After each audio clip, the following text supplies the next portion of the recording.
Today is Wednesday, October 13th, 2004. I'm Kathy Bernstein, and I'm going to visit with Mimi and Ben Chernov. This is part of the community celebration of 350 years of Jewish life in America. And the Jewish Historical Society decided to undertake a big community-wide oral history program to celebrate the celebration, to mark the occasion. And so I'm visiting with the Chernovs today, and I thank them for coming in. And I'm going to begin with you, Mimi. All right, Kathy. I'd like you to tell me your full name. I know what it is, but let's tell the camera.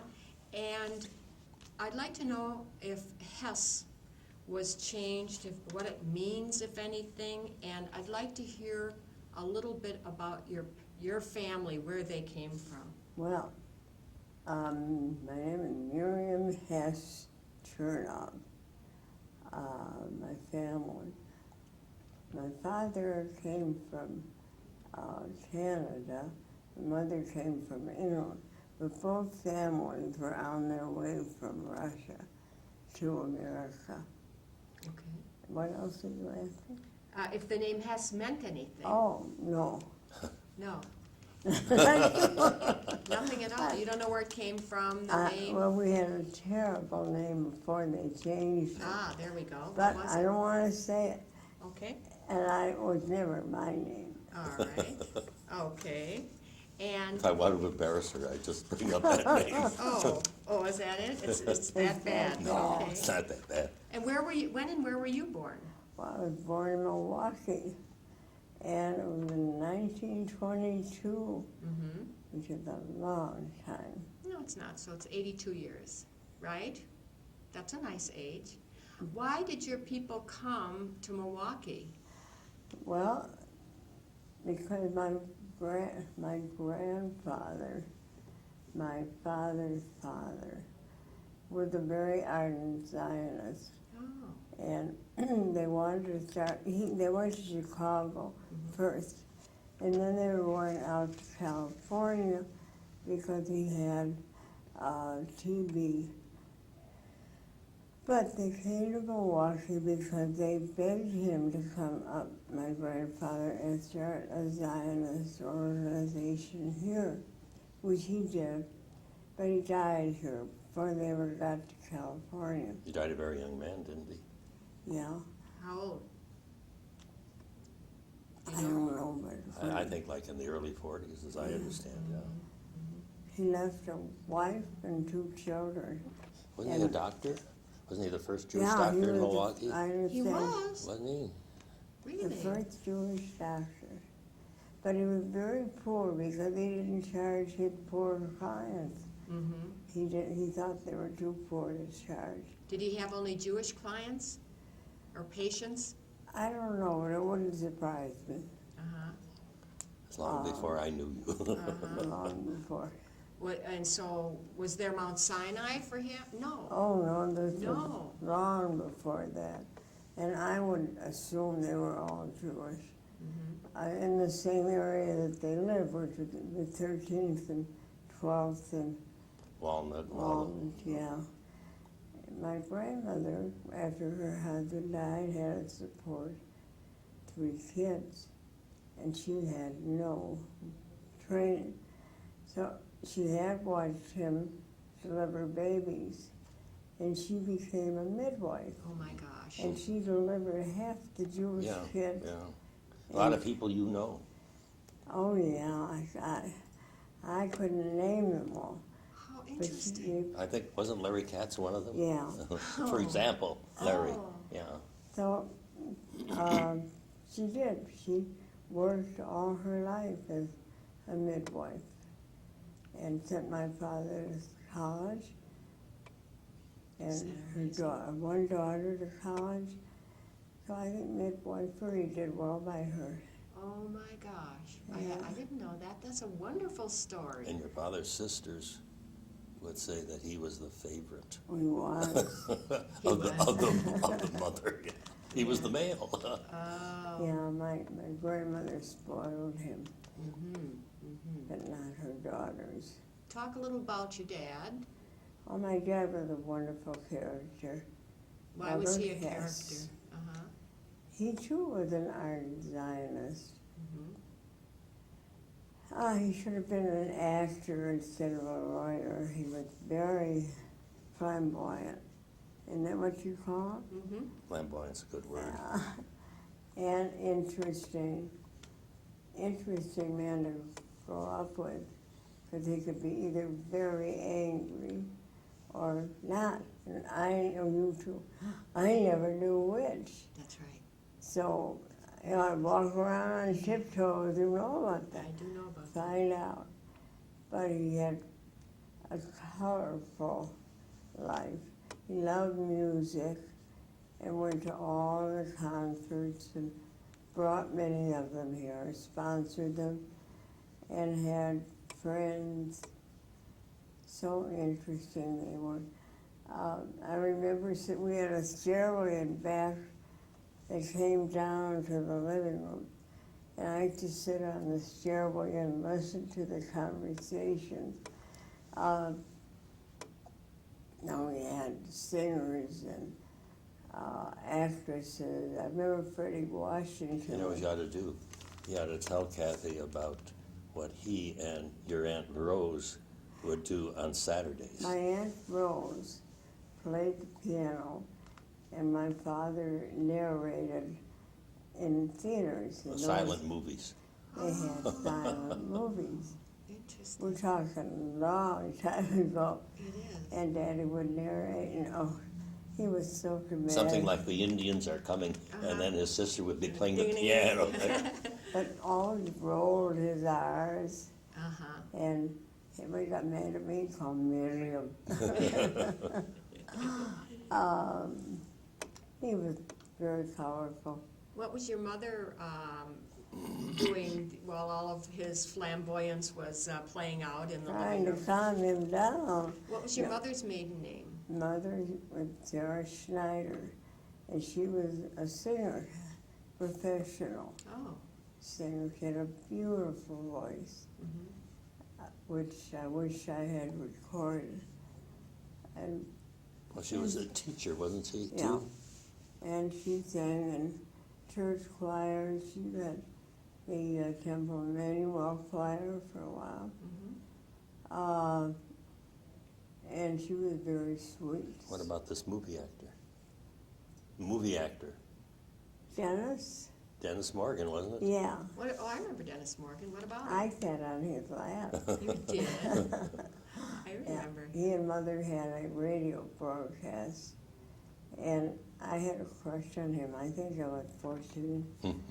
And I don't know how I got on his lap, but there I was. At 14? Maybe Yeah. maybe I have my years You're wrong. pushing the limit, I think. But it was I had a wonderful childhood because I met so many interesting people, and it was wonderful. Were you, I just want to see here, let's see, that's Ben. I wanted to see, did you have siblings? You had a sister, right? One sister, yes. One sister. Yeah, Uh-huh. Was she older or younger than you? only And how did you and she get on? got along well. Is she still living? Yeah, she's living in Glencoe, Uh-huh. or not anymore. She lives in Northfield. How about Deerfield? What? How about Deerfield? Deerfield. I'm sorry. Yeah. Don't press me for details. You went to school at, you lived in St. Paul. That's me. I'm looking at the wrong thing. I'm gonna back up. Yeah. You went to Hartford Avenue School in Yeah. Riverside and UCLA. Right. What did you study, Mimi? Well, In college? art, fine art. I've always loved to paint and dabble. I'm no good, but I like it anyhow. And UCLA was a wonderful school, and it was small. I think we had about 5 or 6 buildings, Mm-hmm. and it just was so different from what it is now. And we have no place to send a very naive young girl from Milwaukee, but I managed. This was right before, well, this started in 1940, didn't it? Yeah. I wanted to go back to your father a minute. He was a, it sounds like an impresario, like that's what he should have been. Kathy, I know a little bit more about her father than would be normal because I practiced law with him for 20 years. Oh, now this I didn't know. Yeah, and so I then- can sort of remind her of some of the Okay, things. then you know what, excuse me, Mimi, but then I just want to finish up with your dad, because I know the name, and Elliot has spoken. Oh, Elliot of him. knows, I'm sure. Yes, and so I'd like to ask you a couple questions about him as a lawyer, because I'm getting one picture here, and now I'd like to see the picture of him as an attorney. He should have been an impresario.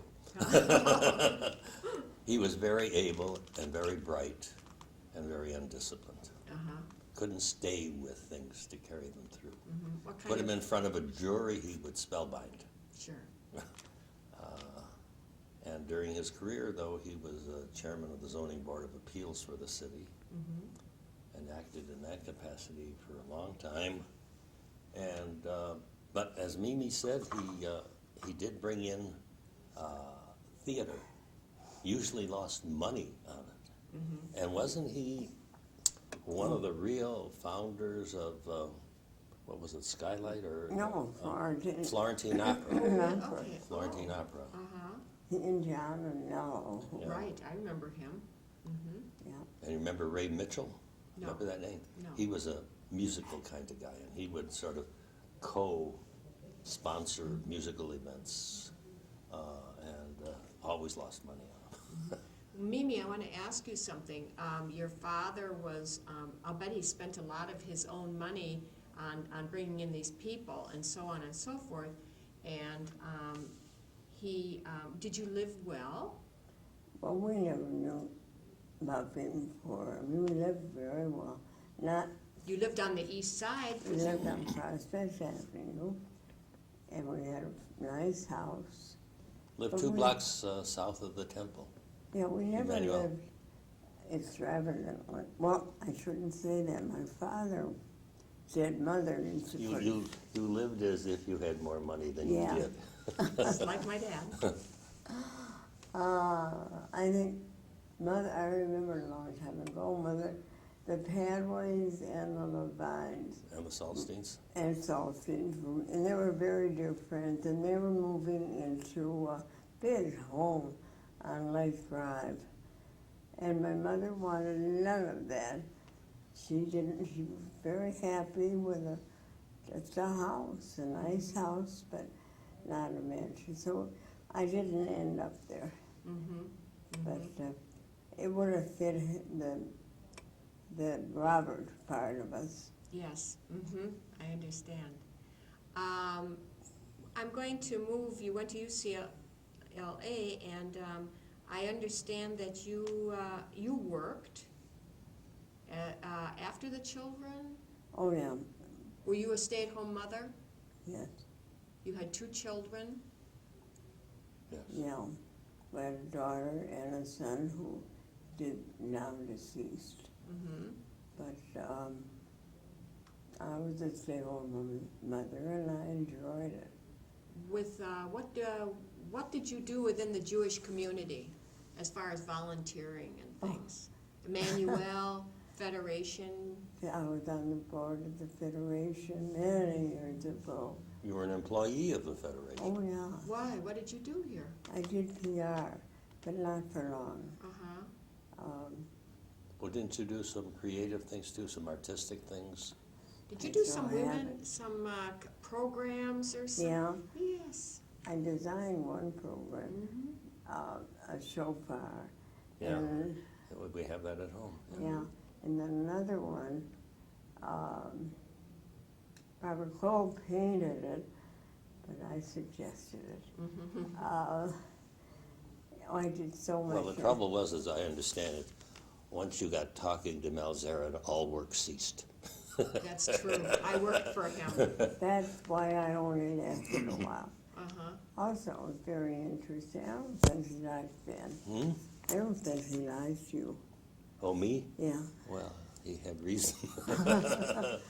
You know, well, I don't think the rest out there. Okay, so what else were you involved in? The temple and Yeah, I was federation? sisterhood president Mm-hmm. and all the offices all the way Right, down. right. And non-Jewish, or in the Jewish community, Mm-hmm. I was active in art. All this is so. Hadassah? Oh, yes. Mother used to write, Mother and Margaret Miller and Jenny Levin used to collaborate and do big shows for Hadassah. Yeah. Wonderful. We had such a good time. Big musical shows. I remember 3 of them. One was Everything's Up to Date in Eretz Israel. Yeah, right. That was fun.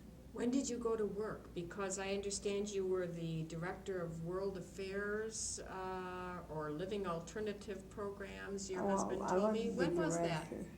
When was that? Well, the World Affairs Council, she was the executive director of that, and that was in the 1970s. Mm-hmm. Yeah. And the Federation work would have been a little before that. Right. And then you were World Affairs for how many years? 5 or 6 I years? did 5 or 6 years. But You would travel to unfortunately- Washington for meetings. Yeah, that was fun.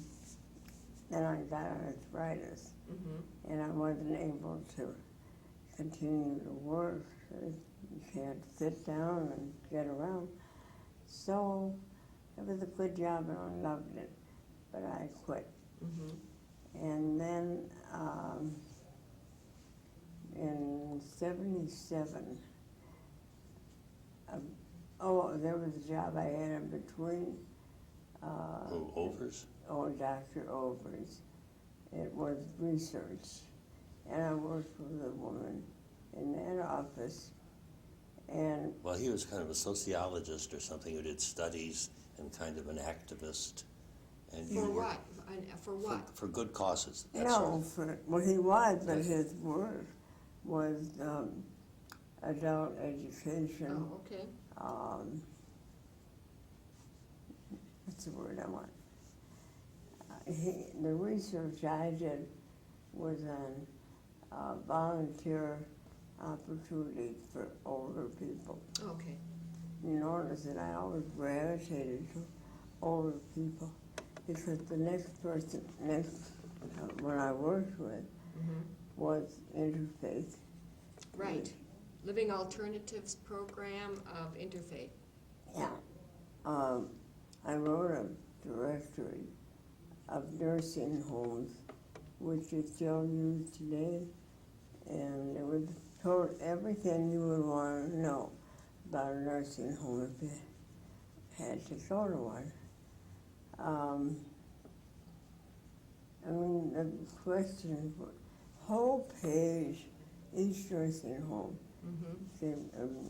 detailed, and that was very helpful to social workers and to people who were going to nursing homes. Sure. And then I went from, well, I stayed with that, but I decided I don't want to push people into nursing homes. I devised a program called Share a Home. And that worked pretty well. People who were not related, one of whom had a space for another person in your home, an apartment. Mm-hmm. I got them together, and they would decide but they could live together. Mm-hmm. That worked out very well. Often it was students, wasn't it, who would be companions and help older people and live in their home. Wasn't that the idea? One of the ideas? Also, there were the older people and older people living Yeah, together. Mm-hmm. But the government got in the way Because? Why? because I asked people whether they were black or white. Because if a white person was going to be nasty, I wasn't going to expose anybody Right. to that. Well, that was not legal. I shouldn't have asked. I mean, that was down part of my career. But this one program was wonderful. They do it now all over the country. Good for you.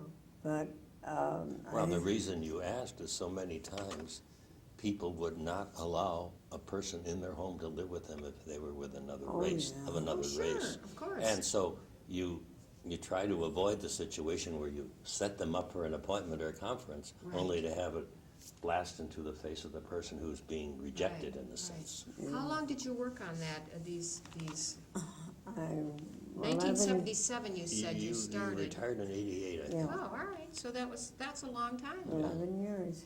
Who were your girlfriends who were your girlfriends?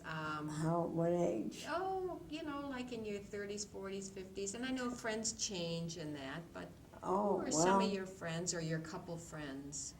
all right. I'll start with Lynn Haven Hoffman. The Who moved back to Christian. town? Yeah. Yeah. Charlotte Zucker is a very dear friend. Charlotte and Bert. In fact, we made 17 trips. with- Overseas trips with the Zuckers. You're kidding. No, And how about the Rosenblums? Renee and Lou? Renee and Lou. And the Gills? Bob and Viv Gill. Right. Nice people, all of Yeah. them. Seymour and Rachel Escobar used to play bridge. Well, then in later years, we became very friendly with Ray and Mary Wasteman.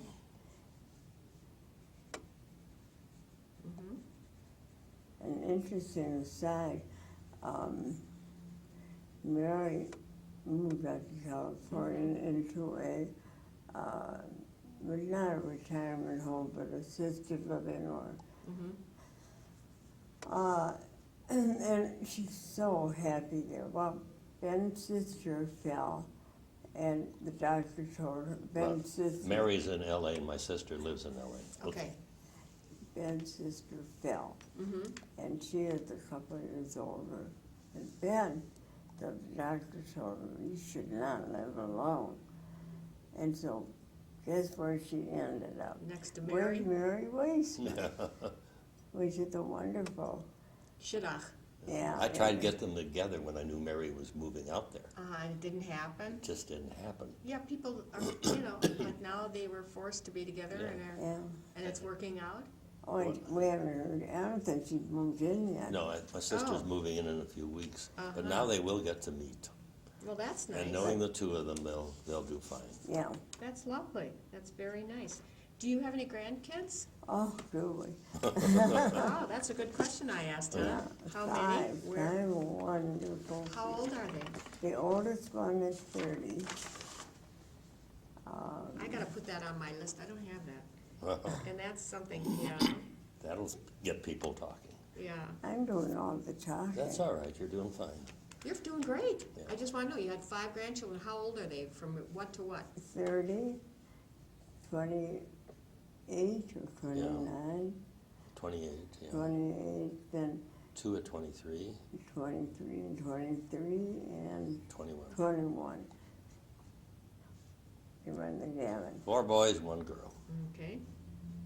Do any of them live here? Not in the city, no. Where they live nearby? Can you see Well, them? our son was a lawyer, but then after being a lawyer, he decided to go into the camp business. And he and his wife ran Birch Trail Camp. I don't know if you've heard of it, it's a big, well-known camp. And he passed away, and they have a place up there. And Where is it? near Minong, it's near Hayward, if you know where that is. Oh, sure, yeah. About No, we don't 350 live in miles Minot. north of here.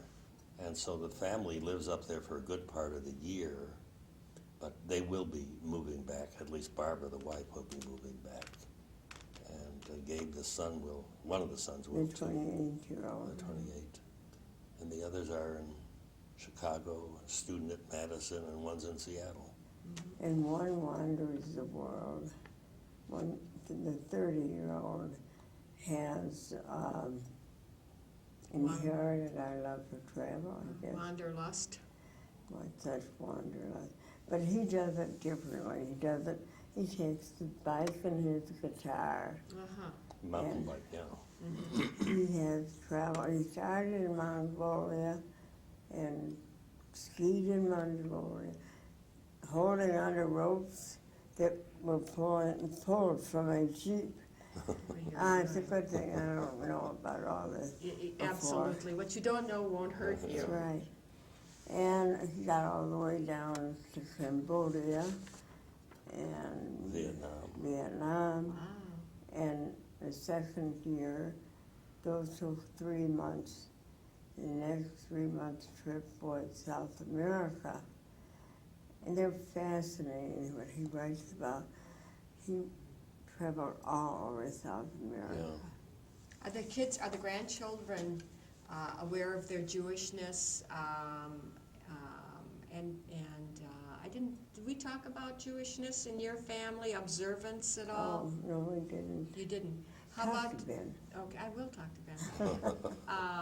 Okay, I'm gonna talk to Ben for a while. You're an attorney, I know that.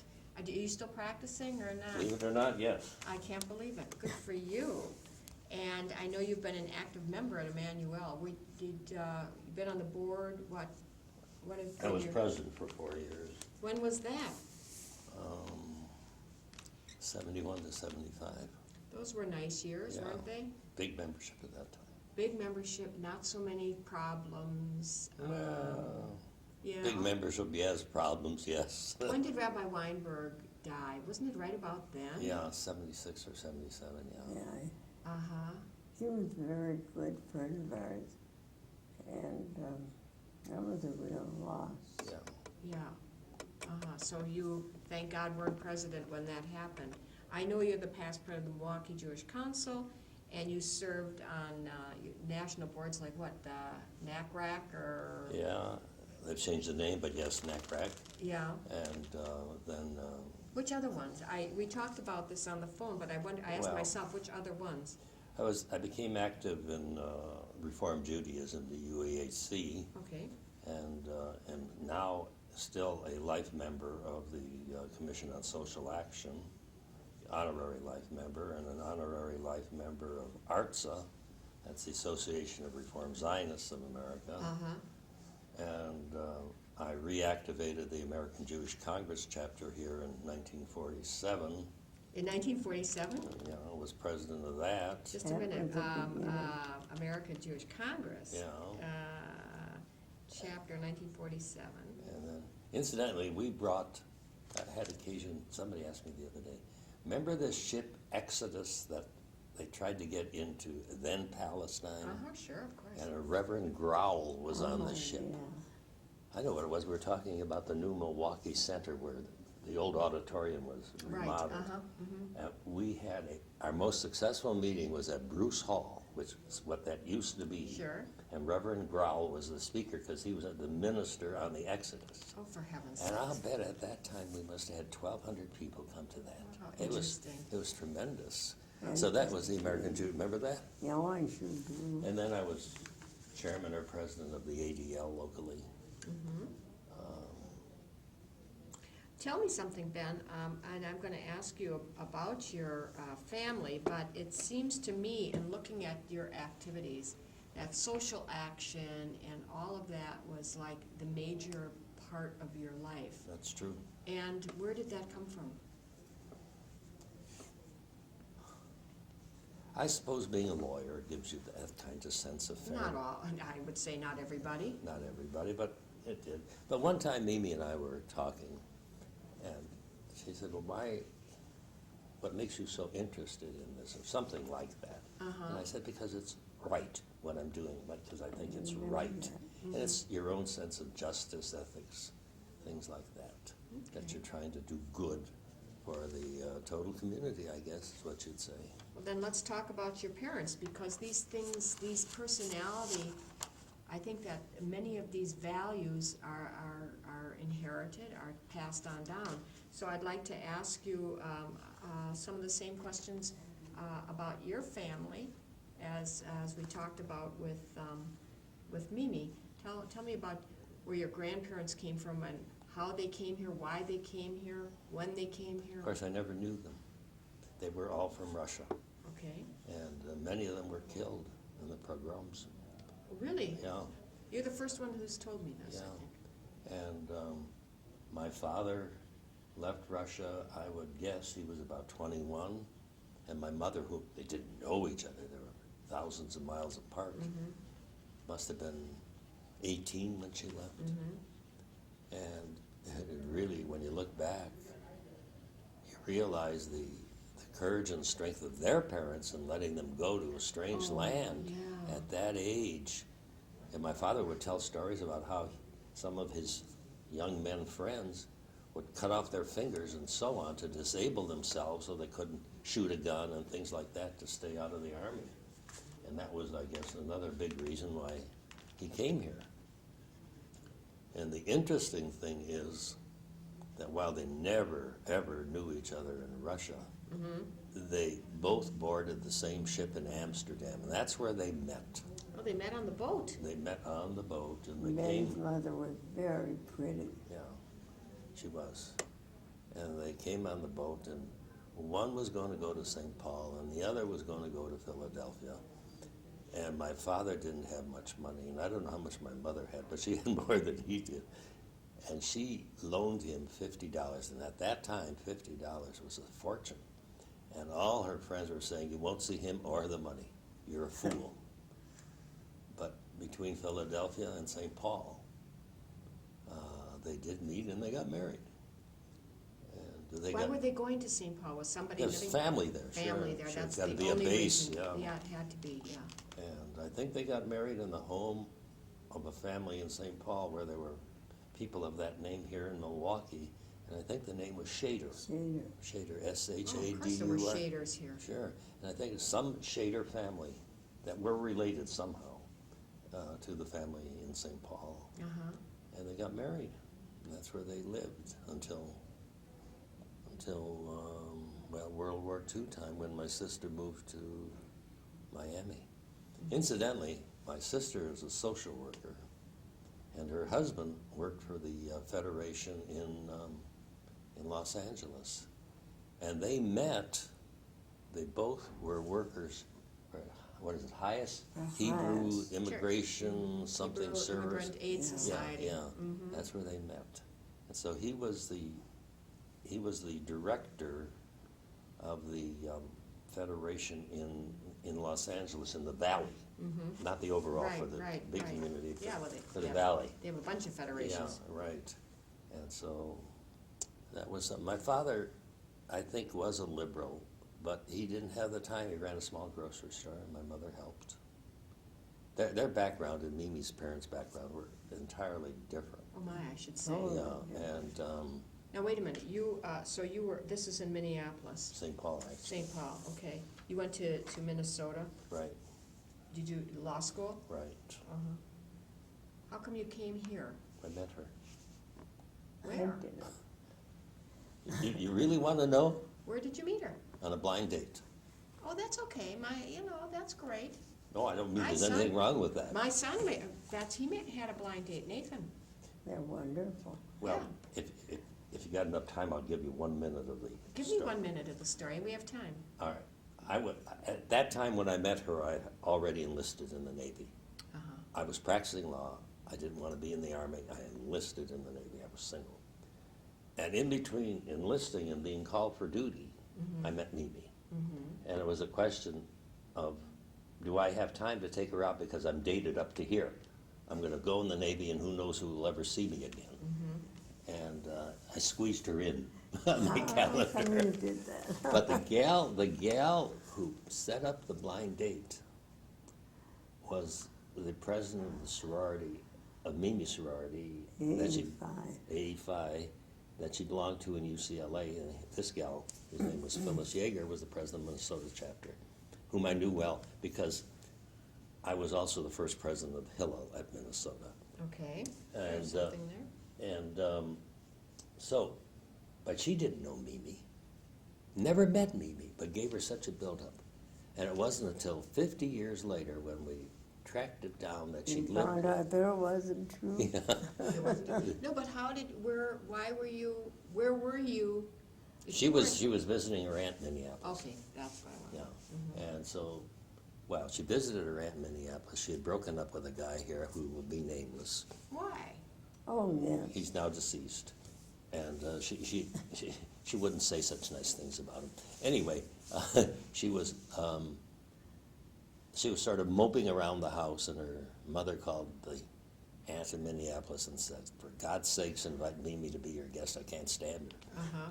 And she did, and when she called, Mimi asked her mother, and she said, "I'll have to think about it. Tell your aunt you'll call her back." Well, it happened. And after a day or so in Minneapolis, Mimi was ready for a date. So? And then Was and it then love at first sight? one of her friends said, "I know the guy, but how do we get to him?" She knew me from my activity at Hillel. Well, I got the local sorority president, and that's what happened. But it wasn't until 50 years later that Mimi ever met this gal. I had to thank her. Of course you did, the shotgun of the whole thing. Well, the funny thing was, though, that when we walked in, she ran a bookstore. And it turns out she had a partner. And the partner I had met in a meeting in Washington for one of these, I think it was UAHC, Arts or something. Anyway, so I knew the partner, but didn't know that she was a partner at the time. I walked in, I said, "Is Phyllis here?" She said, "I'll go get her." She walked out of the back of the store, she took one look at me and yelled out my name. Oh my God, isn't that funny? That's amazing. Yeah. So you met and then you fell in love right away. And did you go into the Navy? Yeah, yeah. Were you posted overseas? No, I was at the Navy in the Twin Cities, which was just setting up an air station for 2 or 3 months as a sailor. And then I got a commission, which I'd applied for before I enlisted. The day before I enlisted, somebody gave me good advice. And I got the commission after 2 or 3 months of duty as a sailor, and I was sent to Norfolk. Okay. Where we lived for, 4 years? Well, I lived there for half a year until we got married, and then we lived there for, 3.5 years or something. And, Our son was born. yeah, he was born at the hospital in Norfolk. Cost $5. It cost $5. Yeah, Oh my God. yeah. So And you were out in Norfolk for 5 years. for the rest of the term, yeah. Uh-huh, I and got then- out of the Navy in December of 45, and I was one of the few people who was able to use his training in the Navy. I was at that time a very young lawyer, but had been a lawyer for a year and a half, and they used me for things like writing station regulations, doing the court Sure. martials, things like that. Sure. And so I was there. I'm going to back up a minute. What kind of Jewish upbringing did you have? Well, we belonged to a conservative temple. Oh, all right. So. My mother tried to keep kosher. Mm-hmm. My father wasn't as interested. Mm-hmm. We were more observant as a family then than Mimi and I were later on. But they weren't zealots or anything, but they did try to follow the kosher food kind of thing. Right. Don't mix meat and dairy. Did you have bar mitzvah? Oh yeah, I was bar Uh-huh. mitzvah. Learn Hebrew and all? Went to Hebrew school. Mm-hmm. Mm-hmm. Didn't like it, but I went. Mm-hmm. And you didn't like it, but you went. Did you send your kids to Hebrew school? No. No? Did they ever learn, either of them? No. They No. went to religious school, Okay. but not Hebrew school. Mm-hmm. Interesting. My family, while being very Zionist, were not very observant. Well, I don't think that's unusual, that No. the Zionists weren't. Did your father know Hebrew? No, I don't That's think. unusual, because it Yeah. seems to me they would have been more inclined to learn Hebrew, but your dad. He did speak some Yiddish, didn't he? Yeah, they all told to each other Yeah. in Yiddish. Uh-huh, yeah, yeah. So Ben, you got out of the Army, Maybe. or Navy, I mean, and, right, I'm looking right at it. Yeah. And you came to Milwaukee, or what? Well, by that time, Mimi and I were married. I Right. was. And you had a baby? Yeah, that And was toward the end of the Navy days, yeah. We were married, and actually, in about 10 days, is going to be our anniversary. It'll be 62 years. Mazel tov. Thank you. Mazel tov. How nice. And so we were married while I was in Norfolk, and then we lived there and stayed there in one of these tract homes that was then being developed by a guy who became well-known nationally, Levitt in Oh, New York. Levittown. Levittown, right. He built a nice, attractive, not too substantial Plywood manor, they called it, in Norfolk. Had two bedrooms or 3 bedrooms. And you paid $40 for 2 bedrooms and $44 for 3. Oh, can you imagine? No. And so we were there. That was it too was a very exciting time. Yeah. Why? Because you were Oh. newlywed or what?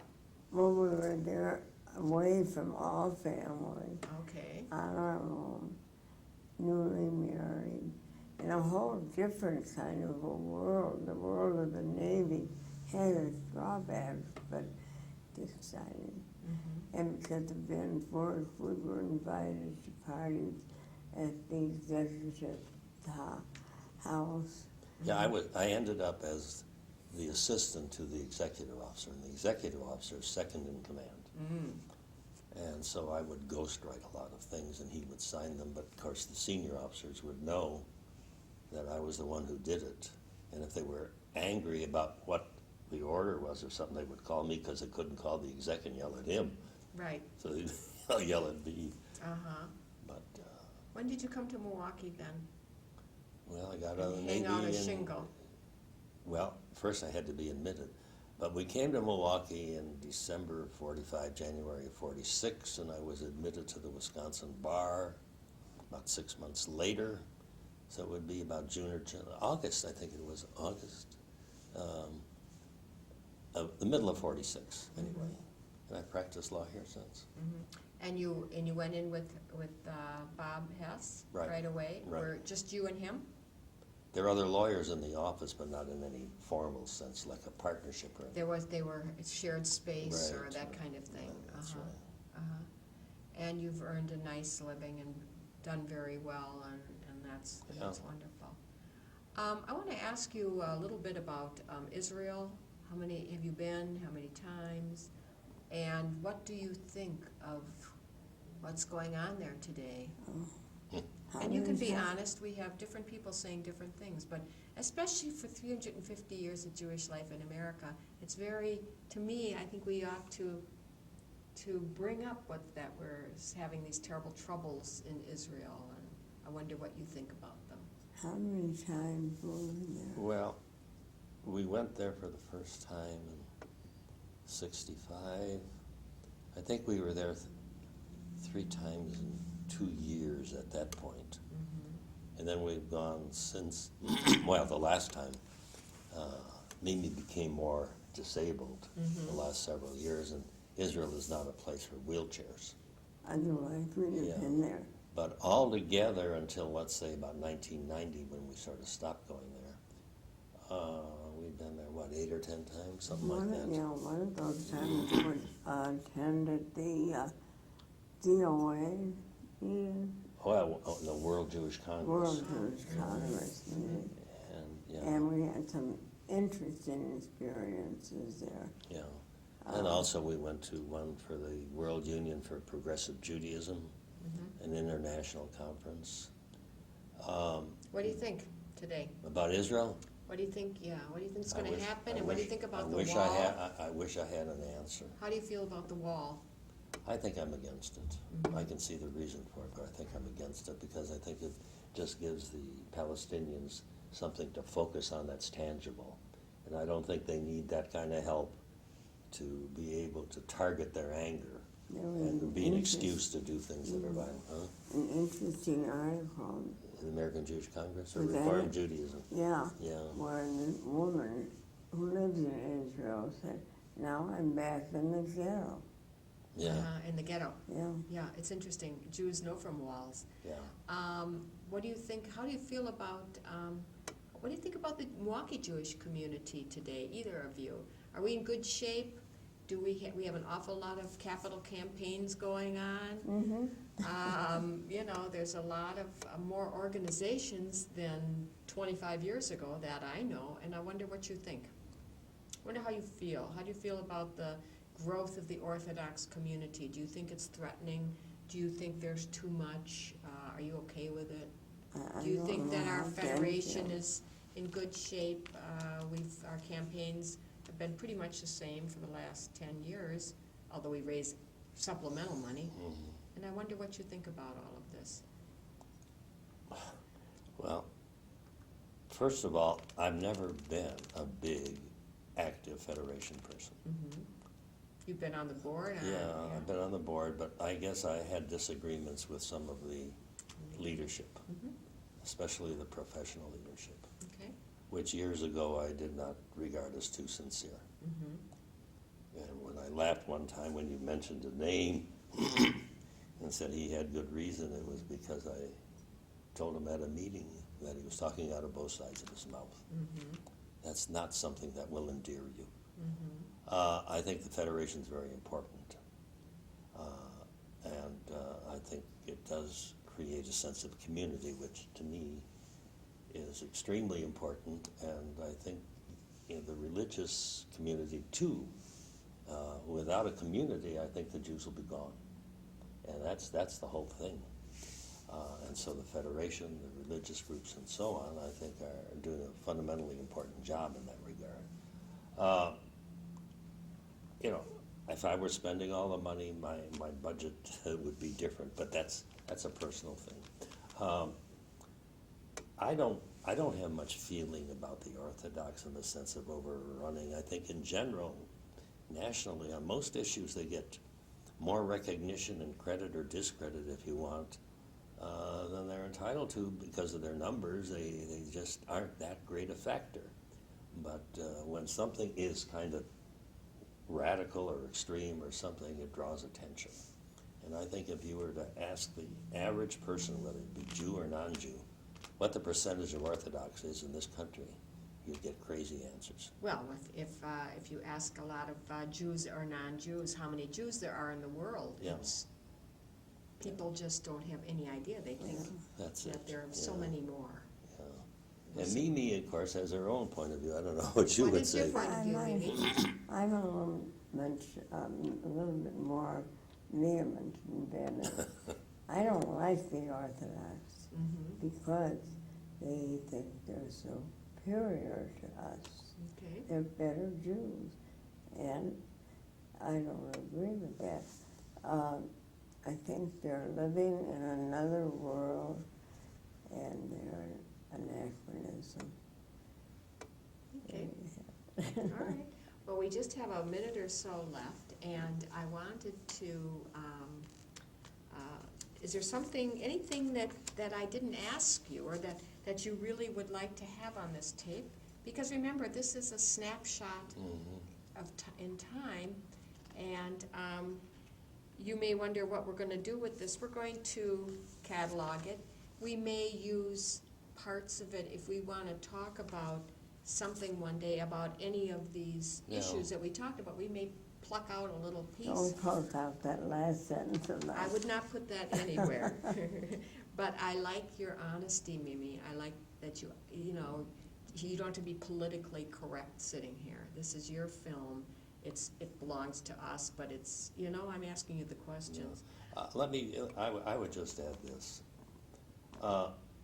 I haven't been that active in the Federation for several reasons, and one of them is that I think there's too much reward for people with money on the boards and decision makers and so on.